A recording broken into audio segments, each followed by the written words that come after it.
আসসালামু আলাইকুম, স্বাগত করছি আবারও ভৌতিক দুনিয়ার 203তম এপিসোডে।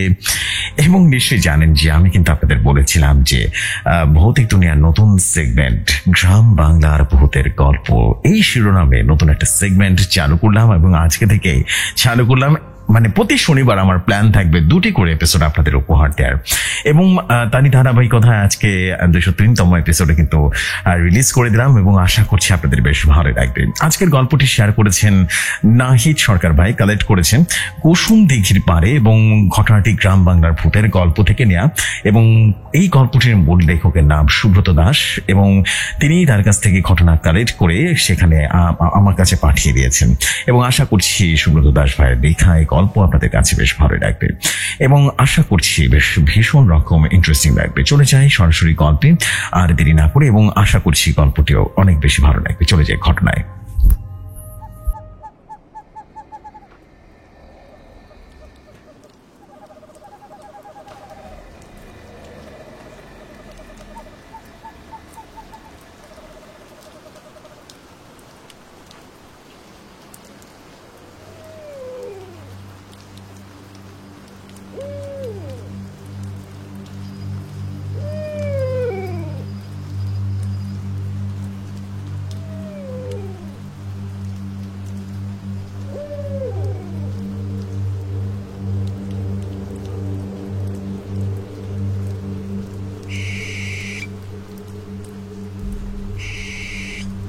ঘটনা আমার কাছে যেভাবে এসেছেন ঠিক সেভাবেই করছি।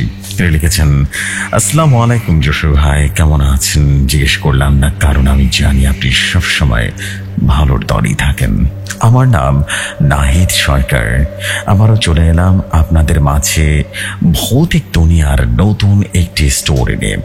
স্টোরিটা ভালো লাগলে আপনি আপনার মতো করে পড়ে শোনাবেন যশোর ভাই, আশা করি ঘটনাগুলো বেশ ভালো লাগবে। চলে যায় ঘটনায়। ঘটনাটির নাম কুসুম দিঘির আতঙ্ক। শুরু করছি ঘটনা। যেভাবে পেয়েছি জিপসি ভাই ঠিক সেভাবে লিখে পাঠালাম। আমি অরুণ কিরণ সেন। আজ একটা অলৌকিক ঘটনা বলবো।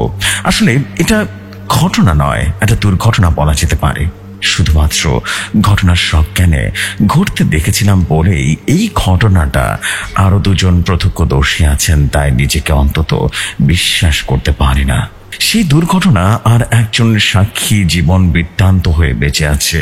সেই রাতের ঘটনার শিকার যে হয়েছে, সে না হলে পুরো স্বপ্ন বলে উড়িয়ে দিতে পারতাম, আর সেটা পারলে হয়তো আমার জন্য ভালো লাগতো, কিন্তু উড়িয়ে দেওয়া তো যায় না।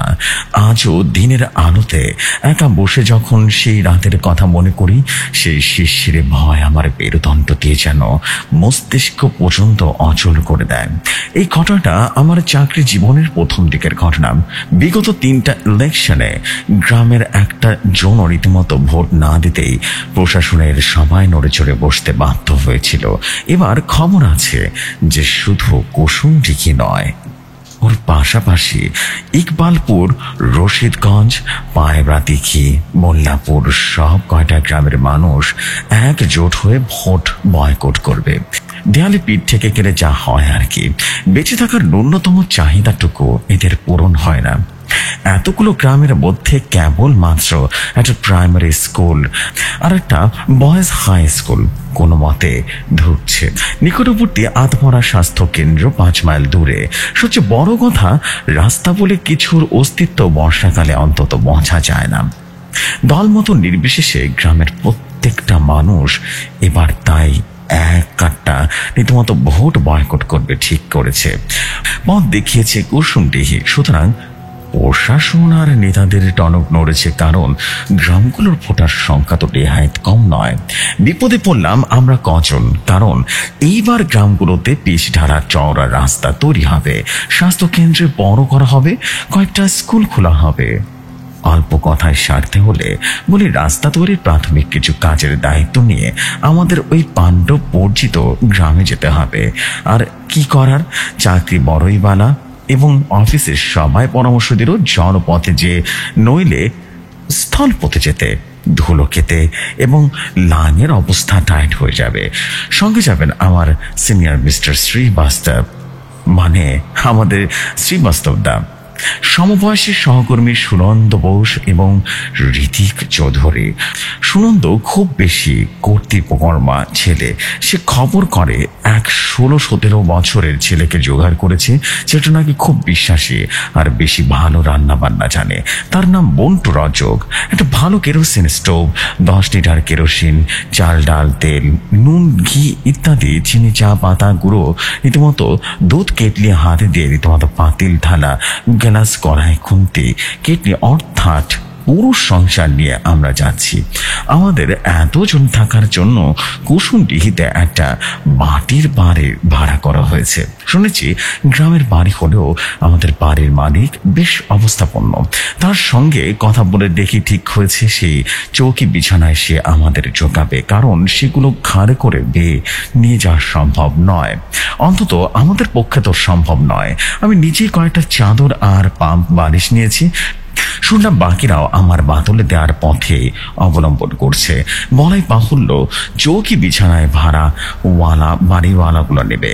সব গুছিয়ে নিয়ে সবাই মিলে ধোয়া দরুদ করে কুসুমডিহির উদ্দেশ্যে রওনা দিলাম।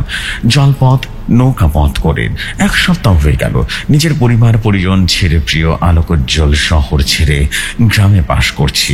এমনিতেই কুসুমডিহি গ্রামটা বেশ বড়। দরিদ্র চাষি, কুমোর কামার এবং জেলে ছাড়াও সচ্ছল বাসিন্দার সংখ্যা কম নয়। আমরা যে বাড়িতে উঠেছিলাম তার পাশে গ্রামের প্রধানের বাড়ি।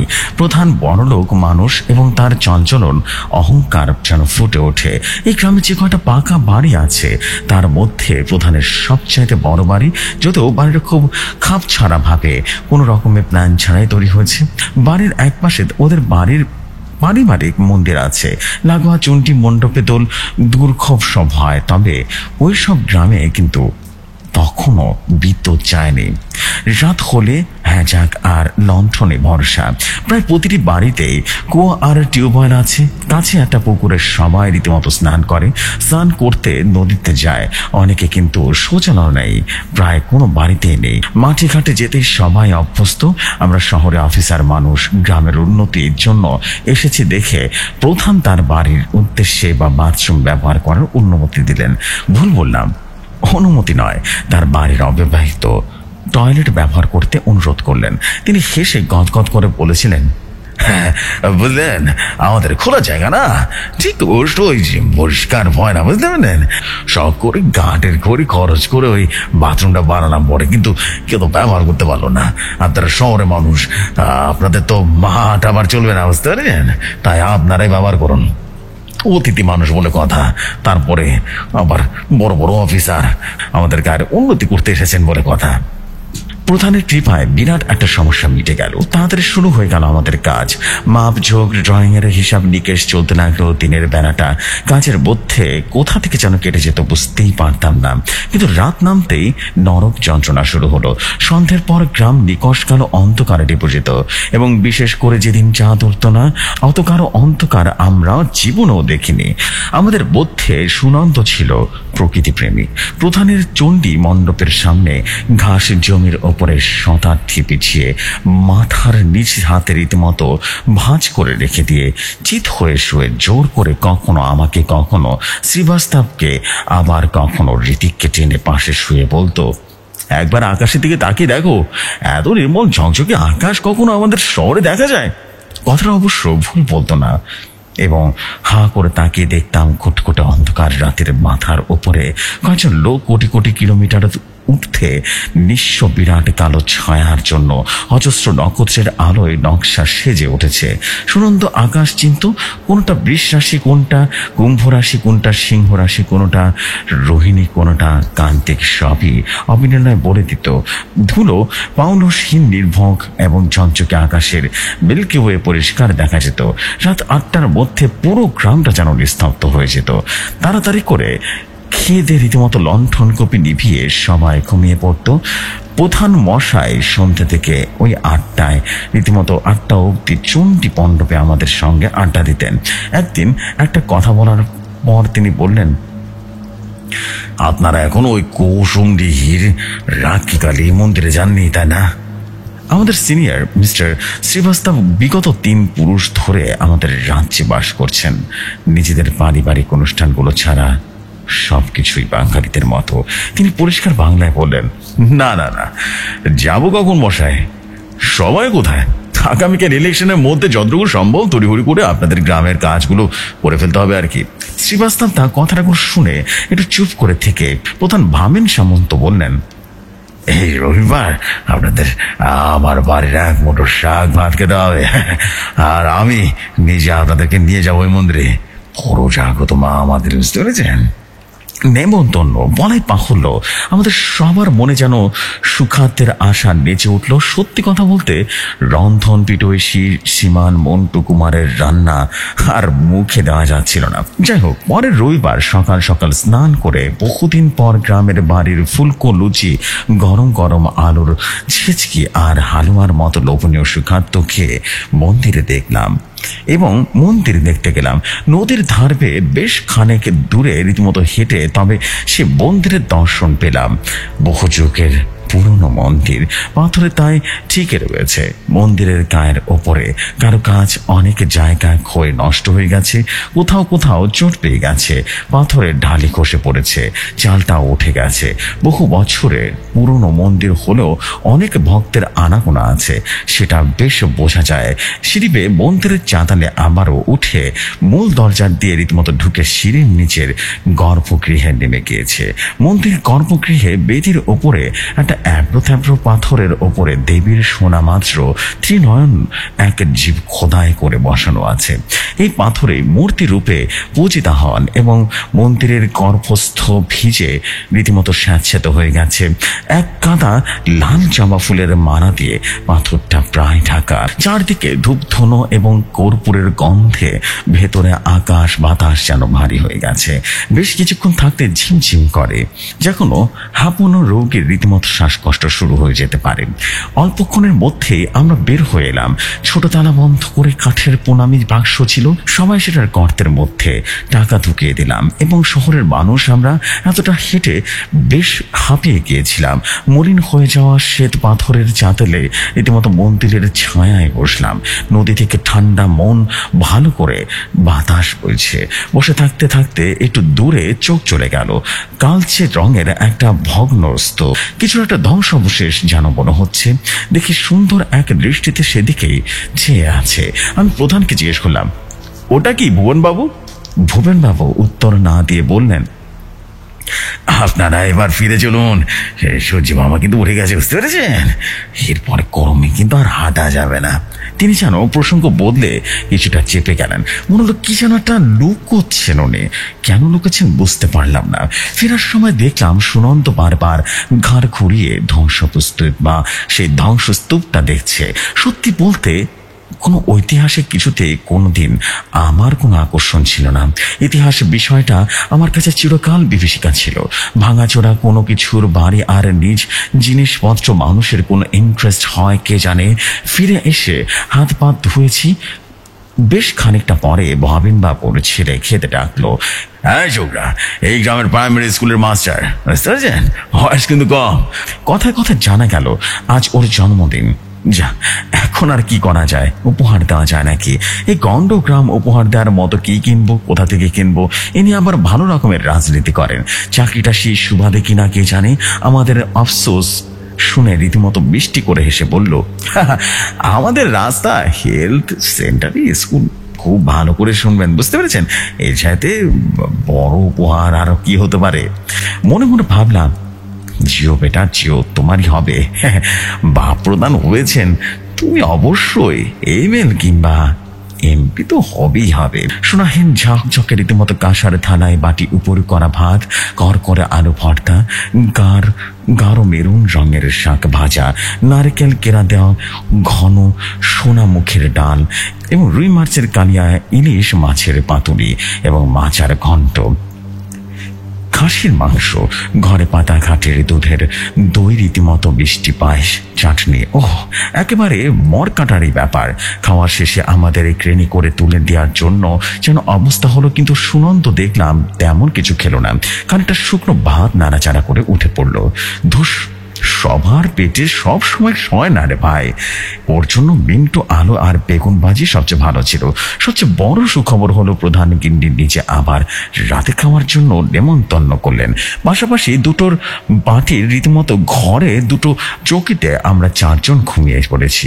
সুনন্দ আর আমি একটা চৌকি শেয়ার করলাম এবং পাশের ঘর রীতিকার, শ্রীবাস্তব আর একটা চৌকিতে ঘুমায়। মন্টু আলাদাভাবে একটা খাটিয়ার শোয় এবং আজ দুবেলা খাওয়াটা বেশি হয়ে যাওয়ার কারণে শরীরটা বেশ হাঁসফাঁস করছিল। ভবেন বাবুর দেয়া একটা আমলকে হজমে চিবিয়ে তাড়াতাড়ি 9টার মধ্যে শুয়ে পড়লাম। রাত তখন কটা বাজে কোনো খেয়াল নেই। একটা শব্দে ঘুমটা ভেঙে গেল। পাশে তাকে দেখি সুনন্দ নেই, বাথরুমে গেছে ভেবে আবারও পাশ ফিরে শুলাম। দাঁতের পক্ষে উপকারী বলে জোর করে সুনন্দ নিমের দাঁতন মাছ ব্যবহার করে শিখিয়েছিল এবং সকালে উঠে নিমের দাঁতন মাখে রীতিমতো মেঠো রাস্তায় হাঁটছিলাম, দেখে উল্টো দিকে সুনন্দ হাঁটছে, কেমন যেন মাতালের মতো করে টলছে। ওর দুটো চোখ যেন লক্ষ্য করলাম টকটকে লাল হয়ে গেছে। অবাক হলাম, কারণ ও একটু লেট রাইজার। আমরা রোজ প্রকৃতি স্থানের স্নান ইত্যাদি সেরে যখন দুধ মুড়ি কণা দিয়ে ব্রেকফাস্ট করি তখন সে ঘুম থেকে ওঠে। এগিয়ে গিয়ে ওকে বললাম, কিরে এত সকালে তুই উঠেছিস? হ্যাঁ, হাঁটতে গেছিস বসি? ও কোনো উত্তর দিল না, একইভাবে টলতে টলতে এগিয়ে চলল। ওর ধরন ধারণ যেন কেমন যেন লাগছিল, মনে হচ্ছিল ও যেন সুস্থ নয়। দাঁতনটা ছুঁড়ে ফেললে তাড়াতাড়ি ওকে ঘরে ধরতেই চমকে উঠলাম। জ্বরে যেন গা পড়ে যাচ্ছে। সেদিন সব কাজকর্ম মাথায় উঠল। প্রচন্ড জ্বরে রীতিমতো ঘরে সুনন্দ বহুল বকছে। দরকারি যেসব ওষুধপত্র সঙ্গে এনেছি তার মধ্যে প্যারাসিটামল ছিল, কিন্তু প্যারাসিটামল তেমন কোনো জোর নামছে না। এদিকে আমরা কেউ থার্মোমিটার সঙ্গে আনেনি।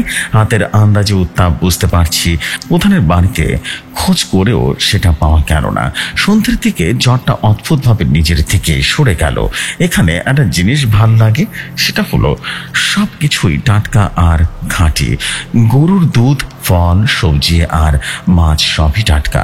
এছাড়া ভরপুর অক্সিজেন তো আছেই। সন্ধ্যার পর মোধানের গিন্নির পর কাঁসার বাটিতে সব পাঠিয়ে দিলেন আর ভারী একটা গ্লাস ভর্তি দুধ সবার জন্য দিলেন। সুন্দর সুন্দর মতো রীতিমতো খেলেন এবং ঘাম দিয়ে জ্বর ছাড়লো।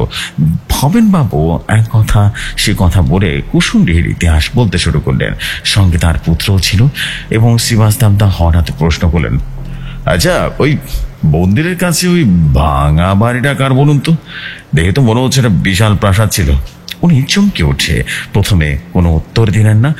শ্রীবাস্তব দ্বিতীয়বার একই প্রশ্ন করলে তিনি বললেন, হ্যাঁ রাতের বেলায় ওসব কথা থাক মশাই, বুঝতে পেরেছেন? দিনের আরো একদিন বলবো না।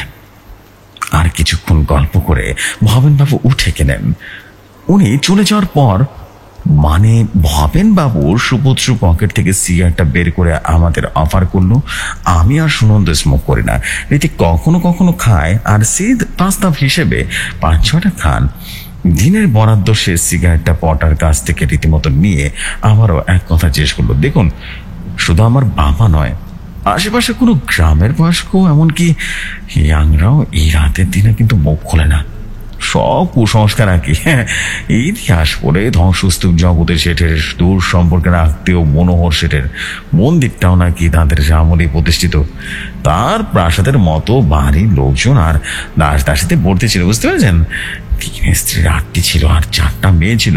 মেয়ের নাম। হঠাৎ বিছানা থেকে উঠে সুনন্দ বলল, কুসুম। কুসুম ছিল ওর নাম, তাই না? পটা যেন চমকে উঠলো আর বলল, হ্যাঁ কি করে জানলেন? ও বুঝেছি, এলাকার লোকজনের কাছে শুনেছেন, তাই না? সুনন্দ ঘন ঘন মাথা নাড়তে লাগলো। এক খেয়ে সুরে বলল, আমি জানি। ঋতিক যেন ওকে ধমকে দিয়ে বললো, এই সুনন্দা, জ্বর হয়েছে তা দেখি পাগলের মতো আচরণ করছিস কেন? কি সমস্যা? ধমক দিয়ে সুনন্দ চুপ করে গেল। পটাও তার গল্প শেষ না করে সবাই শুভরাত্রি জানিয়ে উঠে পড়ল। বড্ড ক্লান্ত ছিলাম সবাই। মন্টুর রান্না আরো সেদ্ধ এবং ভাত, ঘি, কাঁচা লঙ্কা দিয়ে রীতিমতো খেয়ে শুয়ে পড়লাম। মাঝরাতে একটা শব্দ শুনে আমার ঘুম ভেঙে গেল। এপাশ ওপাশ করতে করতে দেখি সুনন্দ বিছানায় নেই। অসুস্থতায় না ঘুমিয়ে ওর জন্য অপেক্ষা করব ভেবে রীতিমতো জেগে রইলাম। আবার একটু চোখ লেগে এলো, কিন্তু মনের মধ্যে উদ্বেগটা থাকায় ঘুমটা ভেঙে গেল। টর্চ জানিয়ে দেখলাম রাত প্রায় 1:30 বাজে। সুনন্দ তখনও ফেরেনি। সেই রাতে ডাকাডাকি করে পটাকে নিয়ে গোটা গ্রামটা চষে ফেললাম আমরা 3জন। কোথাও ওকে পেলাম না। ভোর হয়ে এসেছে, পুরো পূব আকাশে আবির্ভাব হচ্ছে সূর্যের। চোখ পড়ল নদীর দিকে, দূর কালো বিন্দুর মতো টলতে টলতে সুনন্দ আসছে না? হ্যাঁ, ওই তো। কাছে এনে দেখলাম চোখ বর্ণ একদম যেন লাল এবং গা যেন পুড়ে যাচ্ছে। এবার সত্যি বড় চিন্তায় পড়ে গেলাম। দেবেনবাবু আমাদের ঘরে চলে এসেছেন। দেখলাম উনি যথেষ্ট উদ্বিগ্ন হয়ে পড়েছেন এবং সুনন্দকে তো আর সাইডে রাখা যাবে না। ঋতিক আমাকে চুপি চুপি জিজ্ঞেস করলো, এভাবে রোজ চললে তো সমস্যা হয়ে যাবে। সুনন্দ কোনো খারাপ অভ্যাস নেই তো? পটার স্কুল সেদিন কি কারণে যেন বন্ধ ছিল, তাই বেলা বাড়লেও আমাদের সঙ্গে ছিল। কথাটা তার কানে গেল। সঙ্গে সঙ্গে সে বাপের কান বাঁচিয়ে প্রতিবাদ করে জানালো, দেখুন দাদা, আপনাদের শহর নয়, শুধু এই গ্রাম কেন, আশেপাশের 10টা গ্রামও কিন্তু ওসব পড়লি নয়, বুঝতে পেরেছেন? হ্যাঁ। সুনন্দকে নিয়ে নানা রকম আলোচনা মধ্যে রীতিমতো ভাবেন না। বলুন, শোনেন, ভালো কথা বলছি, সেটাকে ওর বাপ মায়ের কাছে পাঠিয়ে দিন। আমি কিন্তু গতিক সুবিধা দেখছি না, বুঝতে পেরেছেন? রঘুবীর শ্রীবাস্তব বললেন, কেন বলুন তো?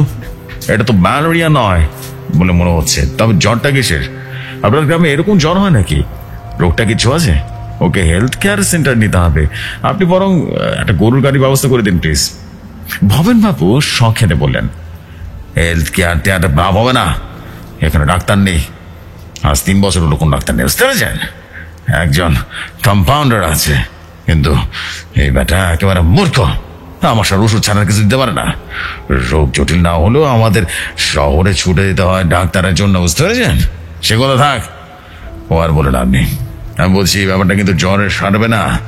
তলিয়ে ভাবুন, অসুস্থ শরীর রোজ রাতে নদীর ধারে কোথায় যায়, গোটা রাত কোথায় কি করে, গায়ে তো জ্বর কিভাবে হয় বুঝতে পারছেন না?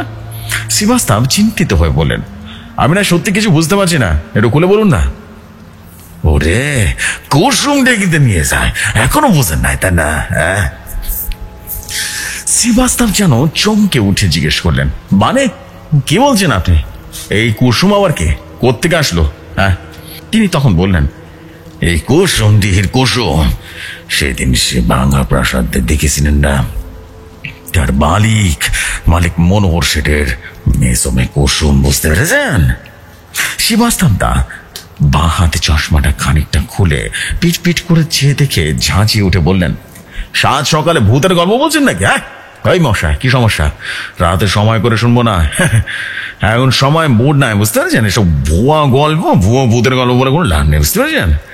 ভবেন বাবু যেন ভ্রু কুচকে বললেন, এই গল্প আমি কেন, আশেপাশে কেউ আপনাকে রাতে বলবে না। সেটাকে এখান থেকে ফিরিয়ে নিয়ে যান, বিপদে পড়বেন কিন্তু বললাম। আমার কি কিছু একটা ঘটে গেলে কিন্তু আমার কিছু বলতে পারবেন না। তার বাপ মাকে কি জমা দেবে ভেবে দেখুন। যাকে বেলা হলো, জানে যাই। ওরি হে মধুসূদন, রক্ষী কর ঠাকুর, চলো। শ্রীবাস্তব তা ধপ করে চোখের উপরে বসে পড়লেন। বোঝো কাণ্ড, এখন ঠেলা সামলাও।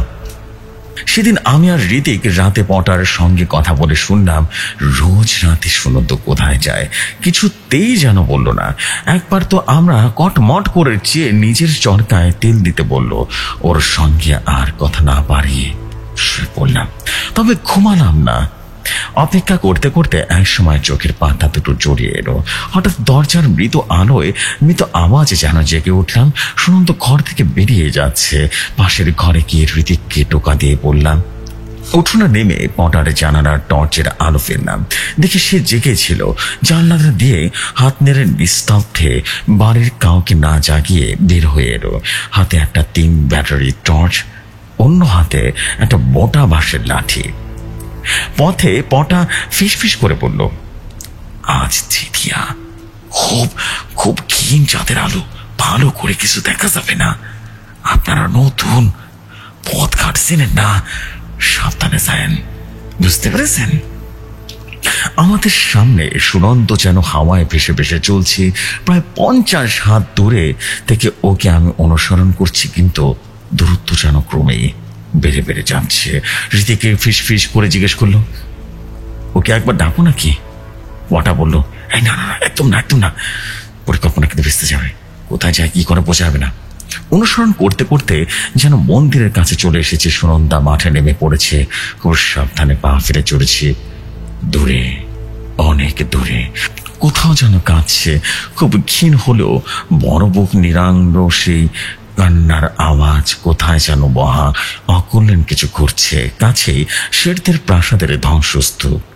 মনে হলো কান্নাটা যেন ধ্বংসস্তূপের ভেতর থেকে কোনো টাঙা কোনো ভাঙা কক্ষ থেকে আসছে। ভগ্ন প্রাসাদের জমাটটা বাঁধা অন্ধকারে তার অতীত গৌরব নিজের হাহাকার বয়ে চলা সনসন বাতাসে মিশিয়ে যাচ্ছে। ওটা অতি মৃদু স্বরে বলল, অসুস্থে বিভ্রান্ত হবে না, হয়তো বা প্রাসাদের অনেক উঁচুতে ভাঙা কোনো পাথরের দিয়ে বাতাস হইতেছে, তাই অমন শব্দ হইতেছে। সাবধানে পা ফেলুন, ওই প্রাসাদের অনেক পাথরের টুকরো এদিকে ওদিকে ছড়িয়ে আছে। বহু কান ধরে মাটিতে সেগুলো কিছু অংশ মাটিতে কেটে আসে, হোঁচটকে পড়লে রক্তারক্তি কাণ্ড হয়ে যাবে। ওদিকে সুনন্দ এমন ভাবে হাঁটছে যে জায়গাটা যেন ওর খুব চেনা। হাঁটছে না, ও যেন ছুটছে ছুটছে, ছুটে চলেছে। সে কান্নার উঠছে। প্রাসাদ পেরিয়ে অনেক অনেক দূরে জঙ্গলের মতো, এবং দূর থেকে লম্বা বিরাট অদ্ভুত দূরে একটা গাছগুলো যেন বেশ বোঝা যাচ্ছে। কান্নার শব্দটা যেন এখন প্রকট হচ্ছে। এই কান্না শুধু প্রাণ নিংড় নয়, ভয়ানক এক অনুভূতির জায়গা মনে হয়। বেশ ঘেমে গিয়েছি, সমস্ত মন প্রাণ চাইছে ফিরে যেতে। কিছু একটা ঘটবে, খুব অমঙ্গলজনক কিছু একটা ঘটবে। বিপদের সম্মুখীন হতে যাচ্ছি আমরা, কোনো এক নিষিদ্ধ জগতে অনধিকার প্রবেশ করতে যাচ্ছি আমরা। ঋতিক ফিসফিস করে বলল, আমারটা ভালো লাগছে না অরুণদা, মনে হচ্ছে আর এগুলো বিপদ হবে। আজ ফিরে যাই, চলো, কাল দিনের বেলায় আলোয় যা করার করবো। পটা মৃদু ধমক দিয়ে বলল, কি বলছেন আপনি? উনি আপনাদের বন্ধু তো নাকি? আপনারা 3 জন আসছি তো না? আমরা তো 3 জন আসছি, ভয় পাবেন না, দেখি না কি হয়। নিজেদের মধ্যে কথা বলছি, হঠাৎ দেখলাম সুন্দর সামনে নেই। কখন যে কোথায় হারিয়ে গেল টের পেলাম না। সঙ্গে সঙ্গে থেমে গেছে সেই ভয়ঙ্কর কান্নাটাও। নিঃশব্দে সেই জঙ্গলে অসহায় ভাবে আমরা 3 জন দাঁড়িয়ে আছি। হঠাৎ করে খিলখিল শব্দের আওয়াজ, চারিদিকে যেন ভরে গেল। সে আলোতে সুনন্দকে দেখলাম বিরাট এক মজা পুকুর বা গর্তের ধারে বসে আছে। ওর পাশে সাদা পোশাকে একটা মানুষের মতো আকার কিছু একটা বসে রয়েছে। আলোটা যেন তার গা দিয়ে বের হচ্ছে। পরক্ষণে দেখি কোথায় মানুষ, আবার সেই ধপধপে সাদা একটা তলা আলো, আবার যেন ঢাল কালো চুলের এক বিধবা মেয়ের সৃষ্টি যেন ভ্রম হচ্ছে নাকি, কেমন যেন বিমোহিত হয়ে গেছিলাম। আবার সে খিলখিল হাসি, সে হাসির মধ্যে দরা মতো সে আলো, মানুষের আকারে জিনিসটা মাথা ঘুরিয়ে চোখ তুলে তাকালো। ও কি সাংঘাতিক সে দৃশ্য! কি যেন আছে সে দৃষ্টিতে। আবার শুরু হলো কান্না, অদ্ভুত কান্না, ইনিয়ে বিনিয়ে বুক নিংড়ানো ভয়ঙ্কর অশুভ কান্না। কে কাঁদছে? কোথা থেকে আসছে সে আওয়াজ? কিছু যেন বোঝা যাচ্ছে না। আমার পা যেন জমে গেছে, একটু নড়তে পারছি না। ওটা আমাদের দুজনের মাঝখানে ছিল, আমাদের হাত ধরে টান দিয়ে বলল, পালান পালান। ওই সর্বনাশার জায়গা থেকে কিভাবে দৌড়ে পালিয়েছিলাম মনে নেই। পালিয়ে গিয়ে রক্তাকালী মন্দিরের কাছে আমরা শঙ্কাহীন হয়ে পড়েছিলাম। পরদিন ভোরবেলায় মন্দির সাফাই করার লোক আমাদের আবিষ্কার করে। এই ঘটনার পর বেশ কিছুদিন যেন কেটে যায়। সুনন্দ প্রায় সম্পূর্ণ উন্মাদ হয়ে গেছে এখন। ওকে ওর বাবা মা কলকাতায় ফিরিয়ে নিয়ে গেছে শুনেছি। হাসপাতালে রেখে এখন চিকিৎসা দিচ্ছে। ভগ্ন হৃদয় আমরা আছি, কাজও করছি। একদিন মন্দিরের পুরোহিতের কাছে বসে শুনলাম এই আলেয়ার গল্প। তিনি নিজে আমাদের সঙ্গে দেখা করতে এসে অনেক গল্প করলেন। কুসুমডিং গ্রামের নাম ওই আলেয়ার নামে। বড় দয়াময়ী আর প্রজাবৎসল ছিলেন সেই নারী। বাল্য বিধবা এই রমণীর 17 বছর বয়সে পদোন্নতি হয়েছিল। কেউ আবার বলে তার বাবা মনমোহর শেঠ অত্যন্ত স্নেহের হতভাগিনী মেয়েকে অনেক জমি লিখে দিতে চেয়েছিলেন। তাই ভাইরা ষড়যন্ত্র করে চরিত্রের দুর্নাম রটিয়ে মেরে পুঁতে দিয়েছিল ওই জলাশয়। 20-25 বছর অন্তর হঠাৎ করে ওই ক্ষিপ্ত ডাকিনি কোনো এক পুরুষকে ডাক দেয়। সেই ডাক উপেক্ষা করার কোনো ক্ষমতা রাখে না, বদ্ধ মাত হয়ে যায়। শ্রীবাস্তব বিষণ্ণ হয়ে বলেছিলেন, এর কোনো কি প্রতিকার নেই ঠাকুর বসায়? ওর দেহে সৎকার কি করা যায় না, বা পিণ্ডদানে কি করা যায় না? পুরাহিত বললেন, অত বড় জলাশয় কোথায় সে মেয়েকে তারা পুঁতে রেখেছে কে বলবে? আর এত যুগ পরে আর তার হাড় কোনো অবশিষ্ট আছে নাকি? গুঁড়ো হয়ে মাটিতে মিশে গেছে। কুসুমের দেহ ছড়িয়ে আছে এই গ্রামের আকাশে, বাতাসে, মাটিতে, জলে। আমি বললাম, তাহলে কোনো উপায় নেই এর থেকে বাঁচার? আছে বই কি বাবা, অবশ্যই আছে, কেন থাকবে না? আপনার রাস্তা বানান, গ্রামে বিজলি বাতি নিয়ে আসুন, অনেক স্কুল কলেজও সভ্যতা আর শিক্ষার আলোকিত করুন। এ অবরত গ্রামকে আরো বাড়িয়ে দিই। গ্রামের মেয়েরা শিক্ষিত হোক, স্বাবলম্বী হোক, তাহলে হয়তো ভাই হতভাগিনী আত্মা শান্তি পাবে। না, সুনন্দ আজ সুস্থ হয়নি, এখন মেন্টাল হসপিটালে স্থায়ী বাসিন্দা, একেবারে উন্মাদ হয়ে গেছে। আর রিটায়ার করার পরেও এই বয়সে ব্যাখ্যা করতে পারেনি। সেদিন কি দেখেছিলাম? সত্যি কি দেখেছিলাম নাকি অমন ভয়ের পরিবেশে হ্যালুসিনেট করেছিলাম? আচ্ছা, আমরা না হ্যালুসিনেট করেছিলাম। সুনন্দকে আসলে কি দেখেছিল যে পাগল হয়ে গেল? কিন্তু তাহলে তিনজন একই দৃশ্যই বা কিভাবে দেখলাম? অনেক প্রশ্ন যেন জন পাকিয়ে যায়। পটার সঙ্গে আজও যোগাযোগ রেখে চলেছি। ও সত্যি বঞ্চিত হয়েছে কয়েকবার। পটার সে যোগ্যতা ছিল, এখনো আছে, এর মধ্যে 3 বার দল বদল করেছে। ওর কাছে ওদের গ্রামের খবর পাই। কুসুমডিহি গ্রামে এখন প্রায় প্রতিটি বাড়িতে টিভি আছে, 2টো বয়েজ আর 3টা গার্লস স্কুল আছে, একটা কো-এড কলেজও রয়েছে। আশেপাশের গ্রামগুলোতে তাই আছে। মন্দির আছে ধ্বংসাবশেষ, তবে সেই জলাটার কোনো অস্তিত্ব এখন আর নেই। মাটির নয়, অসংখ্য ইটের বাড়ি করে উঠেছে সেখানে। আর কোনো আলেয়ার কথাও শোনা যায় না। কোনো ডাকিনি কোনো পুরস্কার ডেকে নিয়ে যায় না, ধ্বংস করে না, বরং ইলেকশন এড়িয়ে গোটা কয়েকটা লাশ পড়ে আর কি। বেশ উন্নত হয়েছে কিন্তু গ্রামগুলো। যে সময় এই ছিল গল্পটি ভালো লাগলে পড়ে শোনাবেন। আমি নাহিদ সরকার। এমনই সব গ্রাম বাংলার ভূতের সব গল্প কালেক্ট করছি আপনার জন্য, এবং ইনশাআল্লাহ সময় করে পাঠিয়ে দেব প্রতিটা গল্প আপনি আপনার সুমধুর কণ্ঠে পড়ে শুনিয়ে ভৌতিক দুনিয়াকে আরো প্রসারিত করে তুলবেন। এটি নাহিদ সরকার।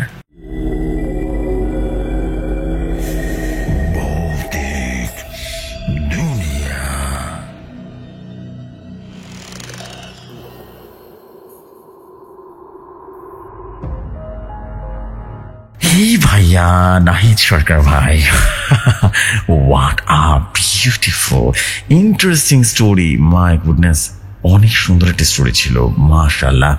এবং সবচেয়ে ইন্টারেস্টিং ফ্যাক্ট, স্টোরিটা আমার কাছে এত ভালো লেগেছে, মনে হচ্ছিল যেন সব কিছুই যেন চোখের সামনে আমি দেখছিলাম। এবং দ্যাটস ওয়াই আমি মিউজিক ডিজাইনটা একটু চেষ্টা করেছি ডিফারেন্ট করার। সত্যি অনেক সুন্দর ছিল ভাই। আশা করছি আপনাদের সবার কাছে ঘটনা অনেক ভালো লেগেছে, এবং ভালো লাগলেই কষ্টটা আসলে সার্থক হয়ে যাবে, আমি বিলিভ করি এটা। এবং আমার বিশ্বাস যে আপনারা এত সুন্দর সুন্দর ঘটনা কালেক্ট যেভাবে করেন ভৌতিক দুনিয়ার জন্য, আমার আরেকটা প্ল্যাটফর্ম আছে ভৌতিক কথা শিখানো, যেভাবে ঘটনা আসছে ঠিক সেভাবেই আমাদের ভৌতিক দুনিয়া কিন্তু প্রতিনিয়ত ইন্টারেস্টিং গল্প ভরে যাচ্ছে। আলহামদুলিল্লাহ, এটা যে কত বড় একটা পাওয়া একটা কন্টেন্ট ক্রিয়েটারের জন্য, আসলে এটা আপনাদেরকে বোঝাতে পারবো না। এটা আমার অনেক বড় ভাগ্য যে আপনাদেরকে পেয়েছি, এত ভালো ভালো সব শ্রোতা বন্ধুদের পেয়েছি, মাশাআল্লাহ। This is absolutely master story. Seriously অনেক সুন্দর ভাই স্টোরিগুলো, থ্যাংক ইউ ভেরি মাচ। এবং স্টোরি আমার কাছে আরো অনেক অনেক বেশি ভালো লেগেছে। এরপরে কিন্তু ফিরোজ ভাইয়ের একটা ঘটনা আছে, সেটাও একটা মানে কলকাতার একটা ঘটনা বলা যেতে পারে, খুব সুন্দর লাগবে আপনাদের কাছে একটু। এবং এর পরের ঘটনাটা কিন্তু গ্রাম বাংলার ভূতের ঘটনা, আশা করছি আপনাদের ভালো লাগবে। এবং আমি এটাই চেষ্টা করছি যে সপ্তাহে শনিবারটা যদি আমরা গ্রাম বাংলার ভৌতিক ঘটনা শুনি তাহলে কিন্তু বেশ মজা লাগবে, তাই না? আমার চেষ্টা থাকবে ডিফারেন্ট ডিফারেন্ট ঘটনা আপনাদেরকে সবসময় শোনানো। আশা করছি বেশ ভালোই লাগবে। আর দেরি করবো না, চলে যাচ্ছি পরবর্তী ঘটনায়। আশা করছি পরবর্তী ঘটনা আপনাদের কাছে ভয়ঙ্কর রকম সুন্দর লাগবে। চলে যাই পরবর্তী ঘটনায়।